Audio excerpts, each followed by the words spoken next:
monumental development since we last spoke concerning Prince Andrew, because that's all he is now. The Duke of York title has gone, the Knight Grand Cross of the Royal Victorian Order, the Royal Knight Companion of the Most Noble Order of the Garter, and on, and other earlships. It just went on and on. Now he is just plain Prince Andrew. But for many, including it would appear a growing number of MPs, that is too much. Where are you on this? The book is to be published. Already some media organisations have got their hands on copies of it. Nobody's Girl, a memoir of suffering, abuse and fighting for justice by Virginia Giuffre, in which she claims she had sex with Prince Andrew on 3 occasions, one of which was at a multiple orgy with Andrew and Epstein on an island involving Giuffre and, she thinks, 6 to 7 other young girls, some of them she believed underage, most of whom did not have a great command of English. That's from the book. I need to say, Prince Andrew denies all these allegations, but that's, my friend, the level of potential criminality at which we find ourselves. He's also in trouble, just straightforward, with police forces. Is it right that he instructed one of his protection team to try and dig up dirt on Giuffre? That's an offence this side of the water. Is it right that he shared her what they call social security number, we would call it national insurance number, with that police officer, because that's an offence the other side of the Atlantic, with possibly 15 years in jail if you share someone's SS or social security number. Now, it's made worse yesterday by one of the newspapers, The Mail on Sunday, about this idea of a smear campaign against Miss Giuffre, who, remember, claimed she was trafficked by paedophile Jeffrey Epstein and abused by Prince Andrew when she was just 17. In one email, Andrew tells an aide he'd given her personal details, as I say, to one of the protection officers or prot officers. So let's go back briefly to that now infamous interview in 2019 with journalist Emily Maitlis. One of Epstein's accusers, Virginia Roberts, has made allegations against you. She says she met you in 2001. She says she dined with you, danced with you at Tramp nightclub in London. She went on to have sex with you in a house in Belgravia belonging to Ghislaine Maxwell, your friend. Your response? I have no recollection of ever meeting this lady. None whatsoever. You don't remember meeting her? No. Now, as I've said, the Prince gave up that Duke of York title and a string of others. And speaking with my LBC colleague Lewis Goodall yesterday, the government minister on the round was Energy Secretary Ed Miliband, who supported the move. I think it's definitely the right thing to do. And look, all of my thoughts this morning are with the family of Virginia Giuffre and indeed all of the victims of Jeffrey Epstein. And I think it's absolutely right that Prince Andrew gave up his titles. I do think as a government minister, it's right to let the royal family make these decisions. But I think what happened on Friday is a recognition of the depths of concern there is about some of these, well, indeed many of these allegations. Pressure is growing, though, for the government to go further. Technically, Andrew retains the dukedom, which can only be removed by an act of parliament, and there are growing calls for MPs for Sir Keir Starmer to pass a law to strip him of this. One of the MPs pressuring the government is Rachel Maskell, the independent MP for York Central, and she told LBC... When polled back in 2022, 80% of residents in my city said they wanted that link broken, and at that point I researched how that could be so, because we will remember back that the Queen removed many titles from the Duke of York, as he was known at the time, but not the dukedom. And the reason being because there is a mechanism to give somebody the title of Duke, but not to remove it. And that still stands today, and why legislation is needed. The fact that Andrew, I guess he's called now, is not using the title Duke doesn't mean that he doesn't hold that title. And I think we need to close this business down and to ensure that we remove that title. To Roya Nikkah, who's royal editor of the Sunday Times and co-hosts The Royals podcast, joining me now. Roya, Andrew Lowney says the mechanics by which he could be stripped of being Prince Andrew are fairly straightforward. Is that your view? Good morning. Good morning, Nick. Well, I mean, I've been reading all around it for the last few days, obviously, as soon as we got the news on Friday night that he was going to, quote-unquote, voluntarily relinquish them. It is doable. It is possible. There are a growing number of MPs, as you just mentioned, who pointed out that actually the mechanics are not that difficult and it would only take a few weeks to pass through. I think the nervousness on both sides is that, the issues around Prince Andrew at that point, if a bill is presented, could be debated in Parliament. Obviously, at the moment, no one ever mentions his name. There's a total omerta over it. So it is doable. I think let's see how the cards fall over the next few days. But it's absolutely clear from everything that's emerged over the weekend and will continue to emerge, I suspect, from the Epstein files in America, that there is more to come. I've been obviously reading as well, not as closely as you, Roy, because this is your world, but I read that actually it's Prince William who's taking the hard line here. The King is relatively better disposed towards his brother and is also mindful of Eugenie and Beatrice.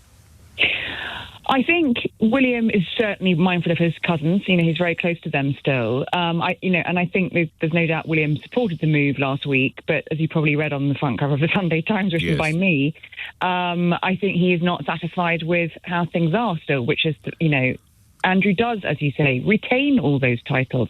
He is still at Royal Lodge. And so it's my understanding, the one place he won't be is at William's coronation, whenever that happens. It's very hard to. I think it's a slightly not easy, but it's harder for the King to deal with his brother than it is for potentially Prince William down the line with his uncle. But who knows what's going to happen over the next few days and weeks. The worst thing about all of this for the royal family, of course, they're thinking about the victims of Virginia Giuffre. Prince Andrew didn't for way too long. Is that it is completely overshadowing their work. And today, the King hasn't been announced yet. But the King is doing some very significant engagements today, very significant moving, which will be overshadowed by this. Lastly, there's some reason that he can't be evicted from Windsor. Is it written in trust or something? And this seems fairly unbreakable. Well, it's a really interesting point. I mean, everyone, the reason bandied around for so long is he has a cast iron lease with the Crown Estate. Well, the Crown Estate is now coming under a lot of pressure to publish that lease in full so that people can see, A, if there's any break clause, and B, if there's any clause in there about, bringing the Crown Estate or whatever into disrepute. I think it's hard to see how he's going to be able to stay there for the long term with all of this swirling around. Very busy week ahead of you. Thank you, Roya Nikkah, your royal editor of the Sunday Times. You co-host the Royals podcast, 13 after 7. Listening to that is Dai Davies, former head of Royal Protection, former Chief Superintendent for the Metropolitan Police. Obviously, I've been reading some of your comments over the weekend, Mr. Davies. Start off by explain the relationship between one of the officers involved and the person they are looking after, in this case, Prince Andrew. How does that relationship function? Morning. Oh, well, good morning to you, Nick. Essentially, each senior royal has a team of officers that we call personal protection officers. The King has the King Protection Officer. They're normally very senior officer. In Andrew's case, he has had protection 24/7 since he was born. And that continued until fairly recently, etc., etc. It is a close, trusting relationship. I didn't do it personally, but I had teams that did it. And I know the officers who did it. As far as I am concerned, they are of the highest integrity. But over the years, some of them, I have to say, it appeared to me, got sometimes too close to their principles. But that was rare. Most of them, as far as I was aware, kept a professional distance and did their job, which is to protect. Di, did they go off to work for Prince Andrew with a song in their heart, or was it seen as one of the more tougher assignments to have him as your principal? When I was there, he'd had two chief inspector and a team of sergeants, etc. And they had been with him for a long time.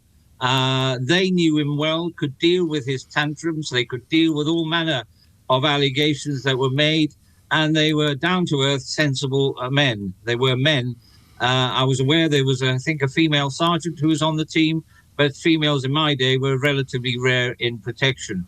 But they were selected because of their abilities on a wide range of fronts. They are highly trained, diplomatic, and can work without reference back to senior officers. How fair so is they, it they to were trusted. How fair, lastly, is it to suggest, Di, then, that the former colleagues of yours, so their reputation is not sullied in any way, shape or form, formal police questioning now of Andrew must take place?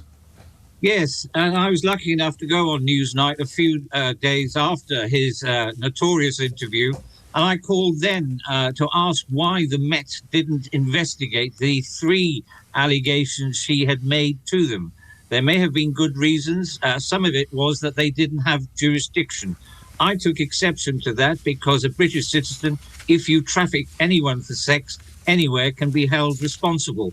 However, that put it aside, the latest information we have clearly shows that if, and I say if it's true, and if there is evidence, then he and many others in the palace should be investigated. Who knew, who did what, etc., etc. If a police officer did it, it's malfeasance in public office, breach of data protection, and so on and so forth. Very serious offences as far as I'm concerned. Grateful for your time, Dai. We'll leave it there. Dai Davies was Head of Royal Protection and served as Chief Superintendent in the Met.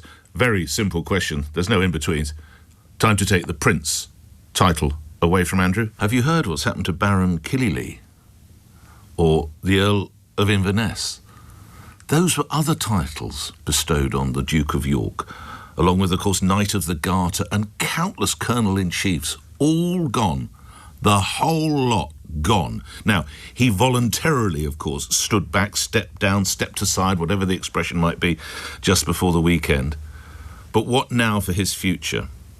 As the royal, we'll play you a little bit of what I had in a conversation with a royal watcher. The king is at some point this week going to be, I understand, in the Vatican, praying with the Pope.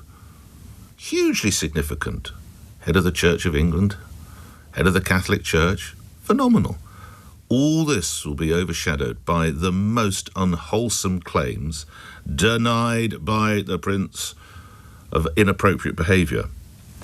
I shared one of them with you at the start of the show in this book, which is officially published tomorrow, although somehow some copies have already been sent to a bookshop in London, a book written by Virginia Giuffre, Nobody's Girl, a memoir of surviving abuse and fighting for justice, in which she claims, by the way, she was sexually abused by her own father as a young girl. I won't go into the details, they are particularly unwholesome.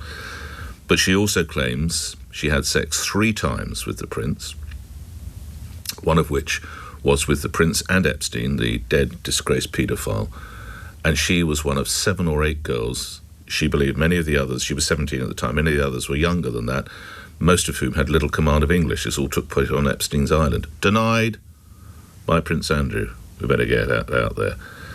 Should we remind ourselves of just a bit that now infamous interview back in 2019 on the BBC with Emily Maitlis. One of Epstein's accusers, Virginia Roberts, has made allegations against you. She says she met you in 2001. She says she dined with you, danced with you at Tramp nightclub in London. She went on to have sex with you in a house in Belgravia belonging to Ghislaine Maxwell, your friend. Your response? I have no recollection of ever meeting this lady. None whatsoever. You don't remember meeting her? No. Emily Maitlis there. What on... How... Mind you, he's not that nervous because, of course, he's a man who can't sweat, so he won't have had sweaty palms over it, but how he must, surely, even he must rue the day he decided to do that. So what now for Prince Andrew and for the King, and for that matter, Prince William? If you read the press over the weekend, apparently William is far more strident on this and has said that William doesn't want Prince Andrew at William's coronation. Let's hope that day is a long, long, long way off. But he's made that quite plain. And if you recall the video footage from the funeral, I believe it was last month, it was very recent, with the Duchess of Kent, what was Andrew thinking, sidling up? And the way William effectively treats him like a bad smell, just won't even look in his direction. And even the King, Andrew's brother, keeps the conversation pretty terse.